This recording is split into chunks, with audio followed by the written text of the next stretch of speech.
guys, my name is Jo Rogers and I'm the CEO of NaviStar Legal, and today I have Mac Attram with me. Hi Mac. Hi Jo, thanks for having me here. You're welcome. Mac is a #1 best-selling author. He's the CEO of Mindspace Coaching and he is an entrepreneur and a coach. Mac, tell me about how you got into doing what you do. Wow. Okay. Thank you. So today I'm the CEO and owner of Mindspace Coaching, and for the past 15 years we've trained and coached over 100,000 people all over the world, and actually in over 30 countries, to improve their life, improve their business. And when I say improve their business, typically grow their business anything from 20% to 100% in less than 12 months, using specific principles that we teach. But I wasn't always in that field, and I actually landed up in coaching by accident. We have a team of coaches all over the world, by the way. How did I get into this field? I remember I worked for, after graduation, I worked for three companies in a corporate environment and retail.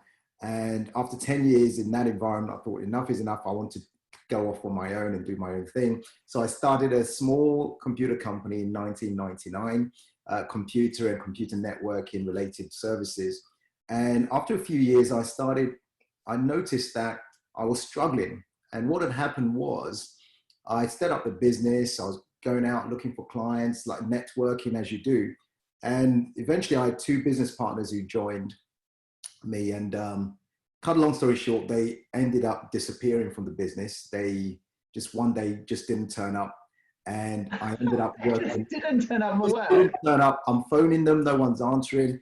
And what I realized going through the books is that they'd cheated the company and disappeared, leaving me, because I had to then recover the situation, leaving me at that time in over $100,000 in debt. Oh my goodness. Yeah, so it was a mess. And this is a time where it was still a fledgling business. My wife was pregnant at that time with our second child, and we'd only been married for a few short years. And so 2004 was a very low point for me. I ended up working just reasonable hours to working 80, 90, 100 hours a week, not seeing my young family, not seeing my first child, not seeing my wife, hardly around. And my doctor said I had to take it easy because my blood pressure was just rising. And he said, you really need to slow down, because I was rushing around everywhere. And what had happened was, I remember one morning, my wife, remember, she's pregnant with our second child, and she said, can you take Tiana, our first child, to the doctors? And I said, I can't, I need to get to the office because we've got lots of things going on. And reluctantly, I took her to the doctor, to the GP, and she got examined. She had a prescription for something or other, I can't remember what it was. And the doctor said, oh, Mr. Attram, we never see you. Before you go, can we just have a quick checkup? I said, no, I'm in a hurry today. Can I make an appointment? But we never see you here. She urged me to just sit down, and she put the blood pressure monitor on and everything else. And I could see in the shock of her eyes that something wasn't right. So I'm thinking, wow. What's going on here? And she said, this is serious.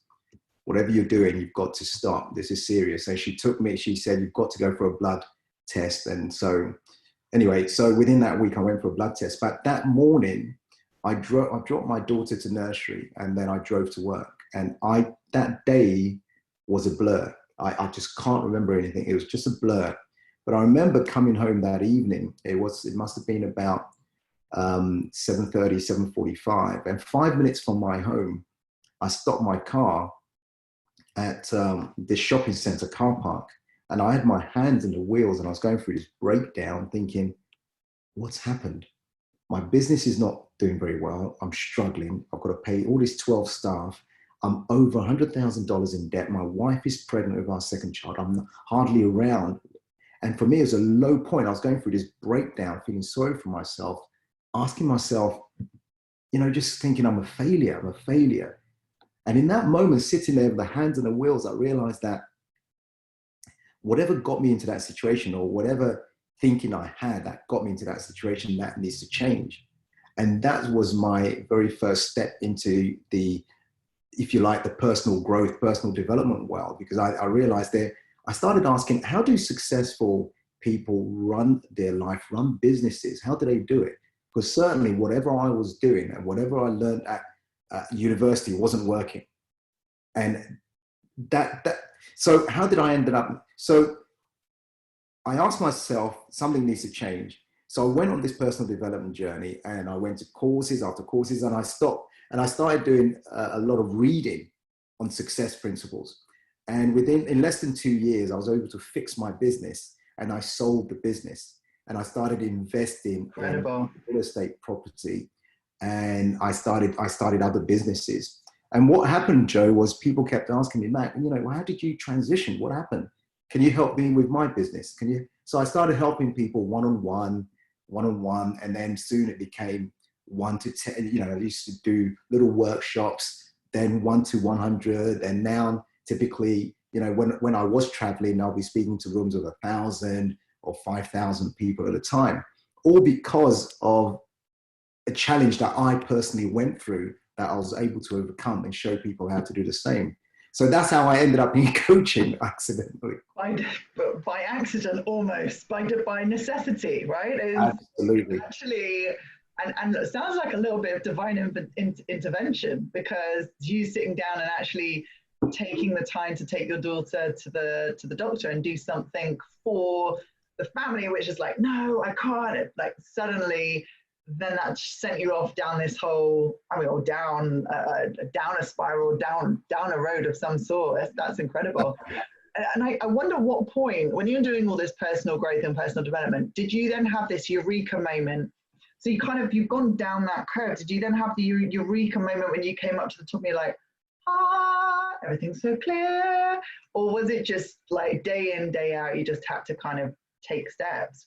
It was a journey. I mean, it was a day-by-day thing. It's just, I didn't wake up and everything was okay. It was the stuff I was learning from my coaches and other teachers and trainers was, this is how it is, this is how it is. So there were certain success principles that I wasn't even aware of. I was living life almost by accident. But when I started to actually put key principles in terms of how I want to live, how I want to treat people, how I want to do business, there's something I came across which is a guiding principle for me called the Code of Honor in terms of my personal behavior.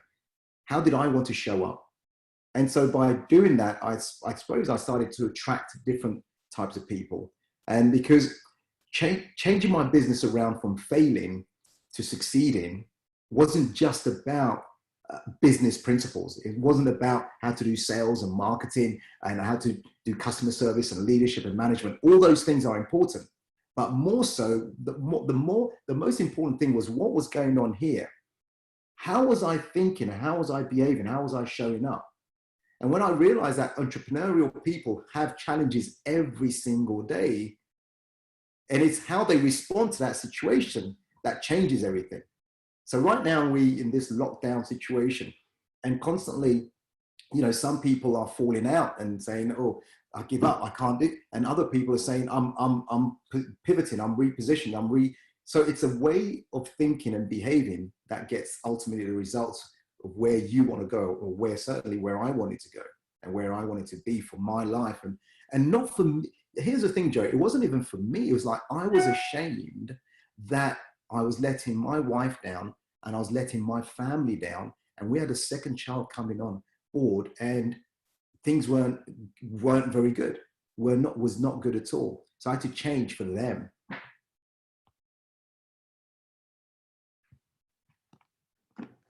Sorry about that. Lost myself on mute. So it's kind of a higher purpose. You got to the point where, because I think that's what happens when we're in business and we're just thinking about, got to get the money in, because actually the reality is you are doing it for your family at that moment in time. I'm getting the money in. I've got to make sure I've got some money in. This is really, because it's not really a selfish act that you're undertaking. You're doing all these things for your family. You're just not I would actually argue it's the opposite way around. It's like you're doing it for your family, but you're doing it all wrong. Because actually the thing you think the family wants, a steady income and a husband that's really successful, they actually want you to be happy, healthy, alive, present, available. And that's, I imagine that's what happens when you kind of look at the Code of Honor. Because I've done one of that. You may not remember, but we must have met at a Yes group, and I know you have a kind of is it experiential? Would you call it experiential? The way that you train your business? Like, yeah, the way I train people is very experiential. Yeah. You have a game space, and I remember we did one game with you, and it was around the Code of Honor. And it's a powerful thing when things switch, particularly even in an environment where you don't really know the people that you're dealing with. But the minute you stick a Code of Honor in there, it's like, oh, okay, I know how to relate to people. How have you seen that shift in people when they bring on something like that, with like a Code of Honor? What does that do for people? Thank you. How do you do it? Yeah, so the reason why I learned, or how I came to learn about the Code of Honor, was this. I had a team of 12 when my business wasn't doing too well. And I've got to find money every single month to pay them and pay my bills. But what I realized is that the rules in my first organization was very loose. People would turn up when they want, there would be swearing, backstabbing, gossiping, all this kind of stuff. So when I installed that rule, and the Code of Honor was it's a set of rules that govern the behavior of individuals on a team. So if you have a team and you don't have this code or this set of rules, in the absence of rules, people play by their own rules, as we know. They just make it up. And so that worked for the team. Suddenly, I was able to restructure the team, get them performing, and eventually start making money in the business, and I sold their business. Then I started thinking, what about Code of Honor for myself? How am I showing up to my wife, to my kids? Am I present? Am I with them? So I set some rules for myself in terms of how I would behave and how I would treat other people. And by doing that, guess what? I stopped tolerating people. I put boundaries in place in terms of the people who were rather distasteful, if you like, or treating me badly, and I was accepting it. And so much so, I mean, my second book that I wrote is called Inspired Warriors Code, 7 Universal Principles for Living Your Unique Greatness. And the rule I started living by is in this book here. So people kept asking me, how did you change? And it wasn't necessarily what I changed in business, but what I changed in terms of my mindset, my behavior, how I showed up, and everything I did, from the way when I wake up in the morning, what I do, why I do it, the whole context of beingness is in there. And so I think that's the greatest thing that I've learned that has really helped me day in, day out, regardless of what goals or challenges come about, is how am I showing up? And if that makes sense. Yeah, totally. How do you find yourself accountable for that? What if I write my Code of Honor and I'm like, okay, I'm going to get up at 5 a.m. Is that the sort of thing that you're talking about? And how do you keep yourself accountable? Is it you talking to you? Do you kind of, how does that all work? Yeah. And so, do you know, there was, there came a time, I think it was in 2010, when I decided, 2009, I decided that enough with playing small. I wanted to play on a bigger scale. I wanted to be world class. And in that moment, I remember 2009, I was still teaching, training, coaching in London. And I was also going around the country to Yorkshire and Liverpool and, you know, all these places, Wales. And in 2009, I said, no, I mean, is this it? And I decided that I wanted to be world class. Now, in the moment you choose to be world class, and this is all personal development stuff I was learning, things change. I had to change. And so I started looking at it as a world class athlete.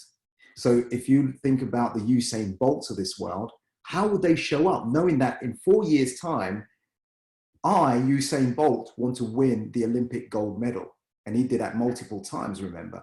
So what would he do? He'll turn up for training, he'll eat this way, he'll behave this way for 4 whole years, knowing that there is no guarantee after 4 years that he's going to get that result. So as a business owner, as an entrepreneur, what is it I want in 4 years' time, 5 years' time? Where do I want to be? And so what do I need to do every single day in order to achieve that? So I set up routines. I mean, I started with, what is my purpose, or what is my mission on this earth? And it became very clear in that moment that my mission is to inspire, educate, and empower people to live a life of joy, courage, passion, and purpose. And so living from that point. Those are powerful words, Mac. Those are big words.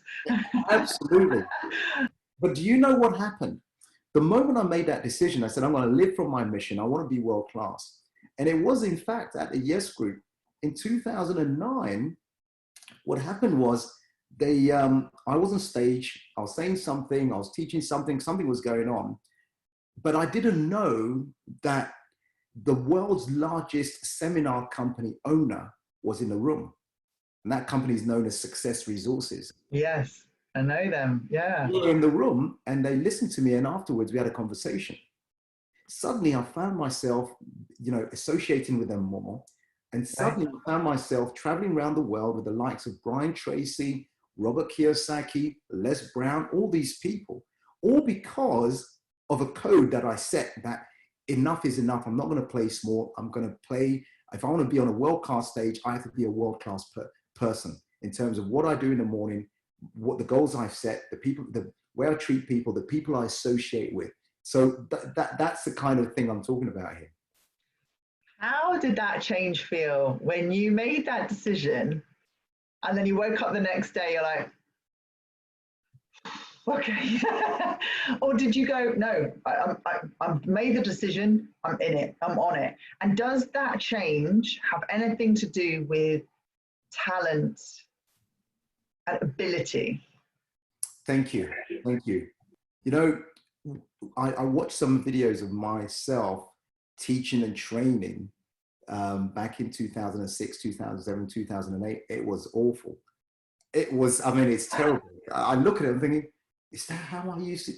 It was just terrible. But the moment I said I want to be world class, guess what? I found a coach to teach me world class ways of speaking and presenting and teaching. Just like Usain Bolt would say, who are my coaches that will help me to win the gold medal in 4 years' time? And so it wasn't an easy transition.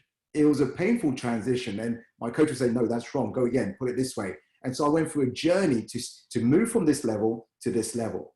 And just like we do in anything, the moment you say, I'm going to quit my job and I'm going to start my own business, it's a journey from here to here. Now, either you have the ability to do it yourself or get support from someone who's already done it and makes that transition much easier.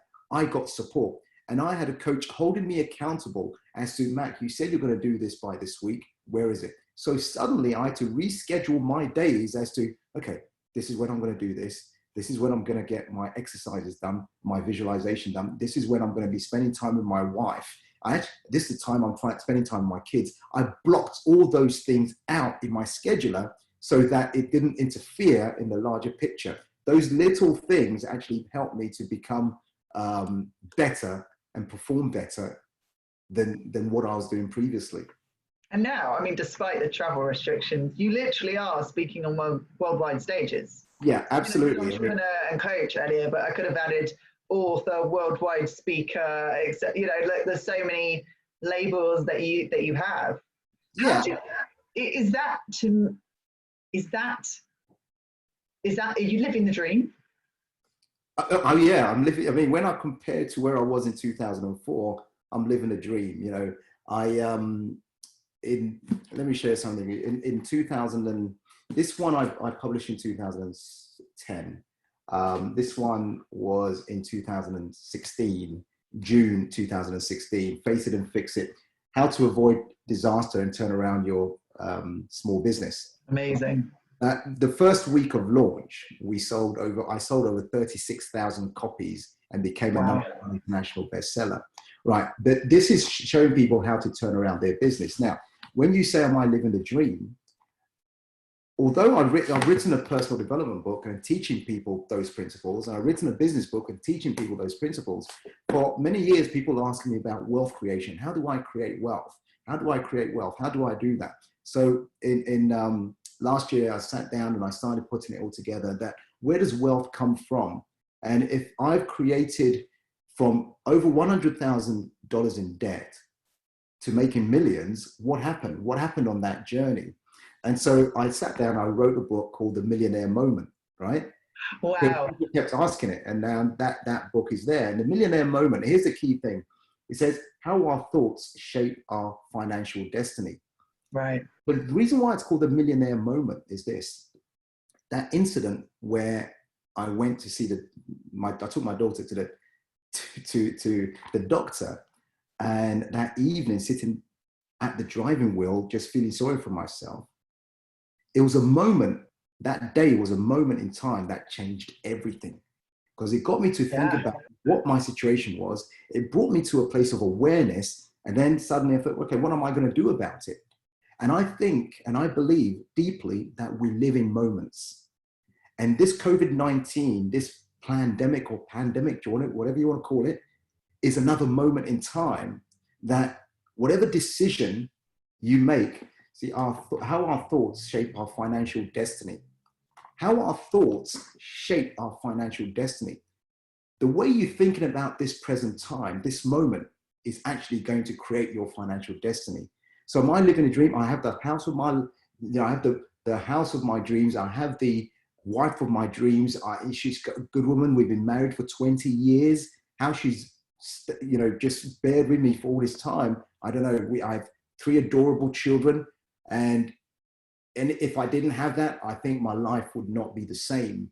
So for me, it's amazing. We get to travel the world, Hawaii, Egypt, we've traveled all around the world. And that was this was from a moment in time where I made a tough decision to change my life. That's amazing. And it's funny because usually I'd be asking you about the business side of things first, but I think because for me, that is absolutely this moment in time. I hear that message really loud and clear. In this moment in time, our thoughts determine our destiny, financial or otherwise, quite frankly. I mean, it's determining, I shared with you, it has not been all roses for me. Mentally, I've been feeling like, yeah. But in each day we have that choice, right? And we can change. All right, today, great. I'm speaking to Mac. This is going to be a good day. I'm going to be inspired. No, it's not easy, right? By those conversations. Yeah, every day changes, but some days it's not easy. It's not easy. So some people say, but think positive. Think positive. What do you mean think positive? It's not easy to think positive. And that's what I want to ask you about, because I'll flip into the business side, right? Because you're helping these businesses who are worked hard. Let's go on my soapbox right now. They've worked really hard to get to where they've got to. In fact, many people that I've been speaking to are like, I've never worked as hard as I'm working now because we're not in the same boat. I don't know if you've heard that phrase, but like everyone's like, oh, we're all in the same boat. No, we're not. Some people we're in the same storm, but we're not in the same boat. And many business owners really feel that, like they're not in the same boat. They're working twice as hard. They're getting no real genuine support. And things are going down for whatever reason. And it's very hard to keep your mindset. And that's kind of why I wanted to keep the focus on the mindset bit. But what are the business things? What are the things like, I don't have my mindset right, but I'm willing to take the action. What are the things that I ought to be doing in this moment if things are not moving the way that I want them to be moving? I know things are starting to move now, but what should I be doing now? Thank you. It's a good question. Very good question, Joe. And it's not an easy time for anyone. But let me say this. When we first went into lockdown, and I've got clients all over the world, and my inner circle clients, I got them all onto a webinar, and I started to say to them, look, we've got to be real now. What's the reality of what's going on? And the reason why I wanted to do that is I wanted them to look at things objectively rather than emotionally. And when it comes to business, remember, business is there to generate a profit. That is it. You're there to provide a service and generate a profit. And if you can't generate a profit, or you can't cash flow month after month after month, at some point you're no longer in business. That's the reality of it. And so the key lesson was this. I said to them, I'm going to give you a cash flow template. And I want you to be real and put the numbers in that cash flow template. In terms of, so this was mid-March, I think it was mid-March, end of March. And I said to them, that cash flow template is going to say January, February, March, April. And I want you to put your top line numbers in terms of January, sales revenue, what was happening, put your costs in, put everything in, just see what it looks like. February, the same. March, the same.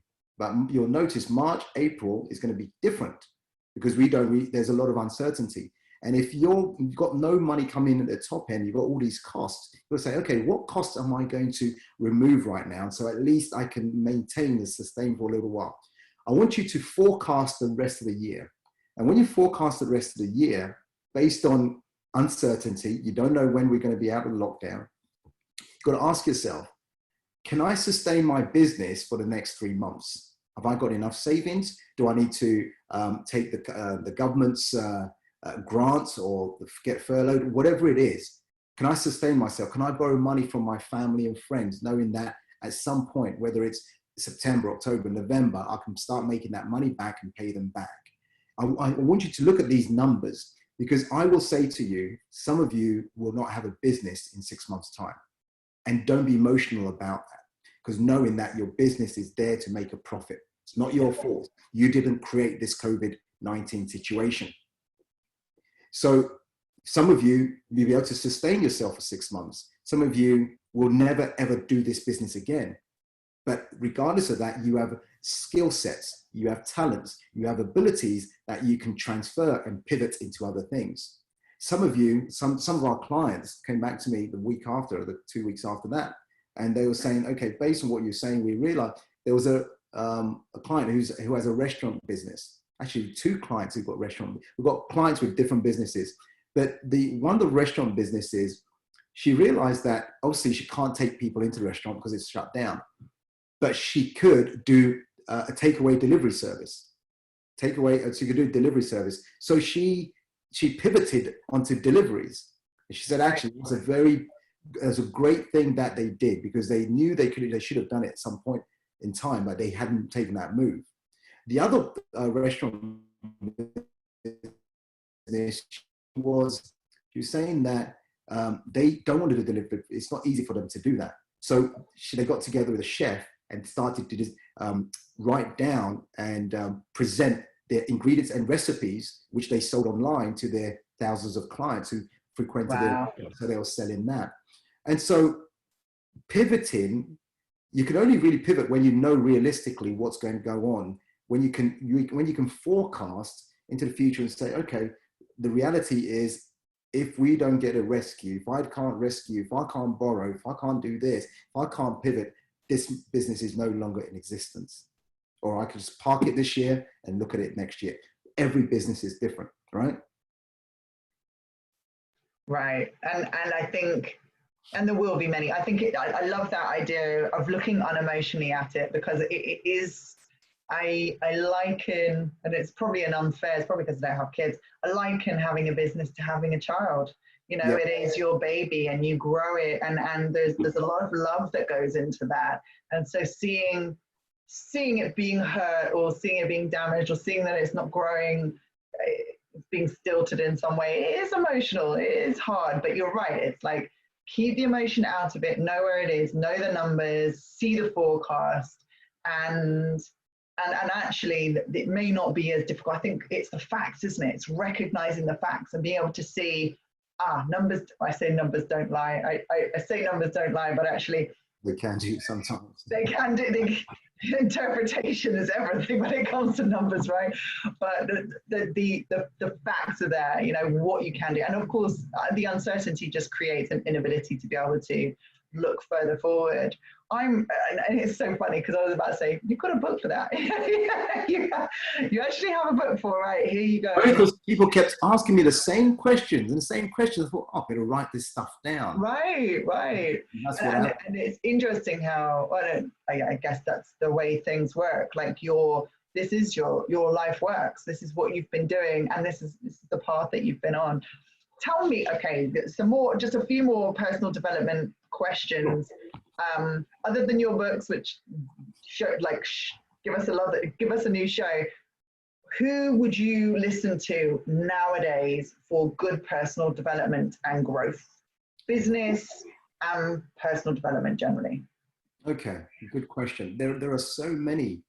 It's difficult to pick some, isn't it? And there's different people for different points. And for everyone listening or watching this, everyone's different, so it depends on your personal circumstances. But if I say to people, whenever you're going to start something new, make sure you understand the purpose behind what you're doing, because it makes life a lot easier. So for many years ago, when I started my small computer company in 1999, it was a fact that internet, computers, it's going to boom. That's it.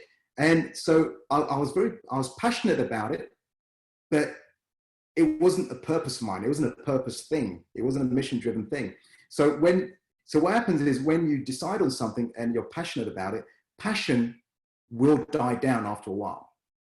And when it dies down, you think, well, I don't want to do that anymore. It's too much of a challenge. And when those obstacles comes, you want to run away and give up. But if it's on purpose, and if it's what you are supposed to be doing in business, in your personal life, then it makes it easier. You will find a way. You'll ask the questions, you'll get help in order to turn that situation around. So when you say, so I would always start with why. And Simon Sinek says, always start with why. So this is why I talk about purpose a lot and mission a lot. Start with the reason why what are you here to do? And what is your business here to do? And if you're not clear on that, get clear on that. The other people I'll listen to is I'll listen to Robert Kiyosaki, who I've listened to for many years. He's the author of Rich Dad Poor Dad, who for many years constantly talks about the economy and what's happening. And also, the reason why it changed my life, I'll tell you why, because I never really understood the notion of financial freedom or passive income, that kind of stuff.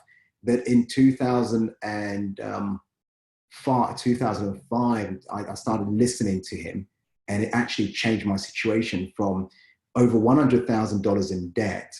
And the other person who changed my life was T. Harv Eker, Blair Singer. So at the time, I was $100,000 in debt. Listening to these guys actually then transformed my business, my life, where within less than 2 years, I became financially independent because I had invested in financial freedom vehicles or passive income vehicles. So when this COVID-19 lockdown hit, I'm not too worried about, because I've got sources of income, right, from different businesses. You diversified your portfolio, as they say. Yeah, because I had suffered previously, and I thought, never again. And so I've been teaching and advocating that for over 10 years to other people as I travel around the world. Yes, have your main business, have the thing you're passionate about or on purpose for you, but make sure you have some other passive income vehicles so you're not relying on that particular thing. And now in this moment, people are realizing, Mac, it makes sense what you was talking about, but I didn't see it because I had these clients, they're paying me well, and everything's good. But not everything, as we know now, is guaranteed. Things change. Yeah, and if we don't know for now, we know for the next time, don't we? Because there will be a next time. Focus on the future for sure. Yeah, love it. Look, Mac, I feel like after this conversation, I'm just going to go and dust off some personal growth CDs. To those audios.